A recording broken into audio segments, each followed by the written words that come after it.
Monsieur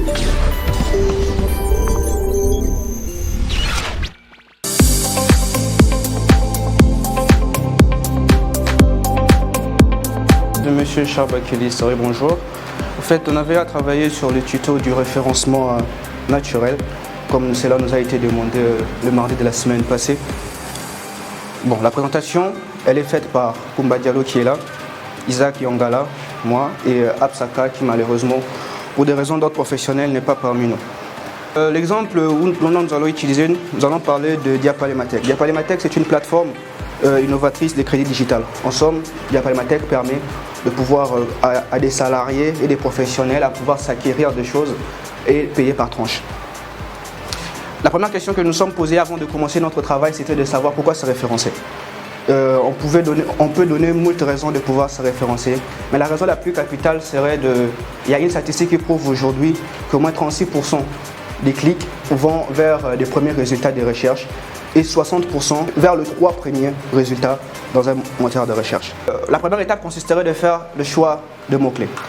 L'outil que nous avons utilisé, c'est Keyword Tool. Keyword Tool, ça permet de savoir quels mots les internautes utilisent afin de nous rechercher, de rechercher notre entreprise, de rechercher ce que nous faisons. Le deuxième outil, c'était en source de public. En source de public, ça permet de savoir quelles sont les questions qui sont accompagnées de mots-clés dont les internautes font dont les internautes font pour nous rechercher. Keyword Surfer. Keyword Surfer, c'est une extension Google Chrome qui nous permet à ce que de pouvoir savoir notre volume de recherche, à combien par mois notre mot-clé est recherché sur les différents moteurs de recherche. Nous avons eu, après cela, avoir quelques astuces pour des mots-clés. La première astuce, c'était de choisir des mots-clés dont le volume de recherche varie entre 50 et 1000. Cela peut paraître assez paradoxal, mais miser sur des mots-clés dont ces volumes de recherche sont de 50 et 1000 permet à ce que vous puissiez avoir un trafic qualifié. C'est-à-dire, lorsqu'un internaute tapera le mot-clé précis, vous avez une chance sur peut-être 10 ou 15 de pouvoir que l'internaute puisse vous choisir, vous. La deuxième astuce, c'était de pouvoir choisir le mot-clé à longue traîne. Qu'est-ce qu'un mot-clé à longue traîne? C'est un mot-clé qui varie entre 3 mots ou plus. À l'occurrence, comme le mot comment acheter au Sénégal ou comment payer par tranche au Sénégal. L'optimisation de contenu. Les points fondamentaux, c'est de pouvoir mettre un mot-clé par article ou par page et faire une optimisation technique, c'est-à-dire avec votre URL, votre titre et votre métadescription. Maintenant, nous sommes allés vers la partie technique. La partie technique, la première étape, ce serait d'installer Yoast SEO. Yoast SEO, pour ceux qui ne le savent pas, c'est un outil incontournable du référencement naturel pour des sites et des blogs WordPress. Ici, c'est l'optimisation de l'URL.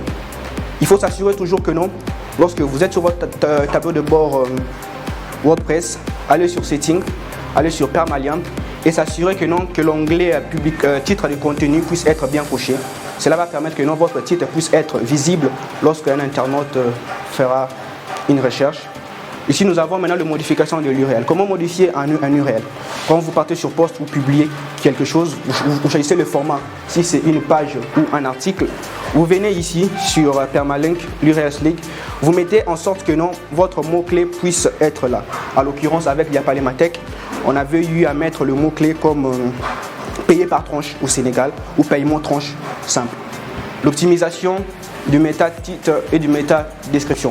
Lorsque vous rédigez un article, après avoir installé l'extension Yoast SEO, à la fin, cela vous montre ça. Ça vous montre comment votre article va être vu dans le mobile et comment va être vu dans les ordinateurs. Ici, vous avez l'opportunité de pouvoir modifier les titres dont vous voulez. Le slug, on venait de le voir précédemment, et la métadescription. Ici, il est très nécessaire parce que la métadescription, c'est ça qui attire l'internaute en fait. Il faut s'assurer à ce que sa métadescription puisse être attirante. C'est tout ce que j'avais à vous dire. Je laisse Madame Kumba vous parler du backlinks. Maintenant, nous allons parler des backlinks. Backlinks qui veut dire article invité. Donc, nous avons deux options. Soit aller directement vers les moteurs de recherche et voir les sites qui ont des thématiques similaires et contacter le webmaster de ces sites pour leur demander si on peut écrire un article pour eux. Donc, bien sûr, il y aura un lien vers votre site au niveau des articles. Il y a aussi, comme on le dit en marketing aussi, il faut toujours Il faut toujours regarder vers ses concurrents, essayer d'espionner ses concurrents. Donc en parlant d'espionnage de ses concurrents, on peut télécharger l'extension Mozbar, moz.com, et aller faire pour voir quels sont les sites quels sont les sites que vos concurrents utilisent pour les backlinks. Et de ce fait, on pourra contacter les mêmes sites pour leur demander de faire le même travail.